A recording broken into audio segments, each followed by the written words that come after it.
So we created this in our minds, false evidence appearing real. We made it real in our minds.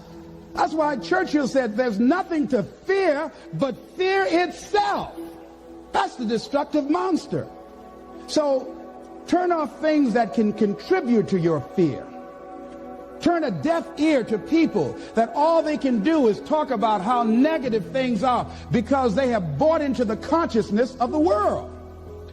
Start attending workshops, seminars, listening to tapes on a daily basis to begin to recondition your mind, to retrain your thinking. Faith comes by what? Hearing and hearing and hearing. Listen to things that can empower you, that can enable you to create a new reality for yourself and a new life for yourself. You might appear to be strange around most people. You know, most people think you're strange if you're happy today. People say, how you doing? I said, better than good. Whoa, what's wrong with him? Just go around smiling and watch people. Look at this. This is a weird guy over here. Because most people don't smile. Watch them. Look at their faces in the morning. Here we go, another Monday morning. How you doing? Haven't had my coffee yet. Don't ask me. See, these people have not found their purpose in life. That's why they're grumpy. That's why they're miserable. That's why they're so negative. They're hurting and they want to hurt other people.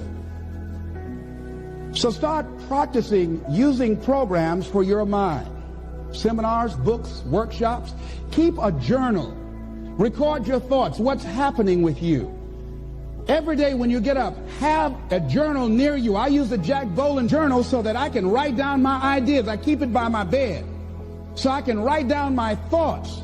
See, ladies and gentlemen, we get 3 to 4 thoughts a year that if we would act on those thoughts, they could change our life. When you don't have a true appreciation and acceptance for who you are, and you allow yourself to be immobilized by fear, what happens in the process is that you begin to abuse yourself. You begin to sabotage your life. You begin to sabotage your dreams. You begin to unconsciously work against yourself. You become your own worst enemy. So what do you do about that? Well, you begin to realize that your dream and your gifts have so much meaning and so much value for you till your hunger for them will begin to push you past the fear. Your hunger to have them will give you a special drive. As you work on yourself, as you begin to acknowledge your true identity, the true power that you have, the true capacity you have to bring about change, the miracle working power that you have within yourself to do the things that you want to do. When you take them on, I'm reminded of a man who, this gentleman was doing a special study of a special tribe in Africa, headhunters.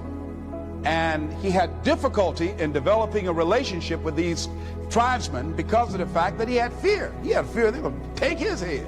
So he worked there for a long time with no effort, no progress in developing a relationship and rapport and being able to achieve a level of trust. So finally one night while he was in bed, he was thinking about it. I said, what is it that you came here to do? What is your life work as a missionary? He said, I wanted to study these tribesmen. He said, what's the worst thing that they can do to you? Kill you. And he just decided, hey, this is what I came here to do. I know that there's some risk involved, and I'm going to do it, come what may. He said, I'm not going to be afraid anymore. He went back the next day, and he started doing the work and trying to talk to and interview many of the members of this tribe. And they began to respond to him. They threw out the welcome mat to him. And years later, when people came to see what his progress was, they asked him, how were you able to do this? How did you convert the relationship from being hostile to that of being positive? And he said something I think has value for all of us. He said, when life can no longer threaten you with death, he said, what else is there? And the majority of the fears that we have are not life or death fears.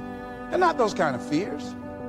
But through our imagination, we blow them out of proportion and we give them more power than they actually have or deserve, and we permit them to govern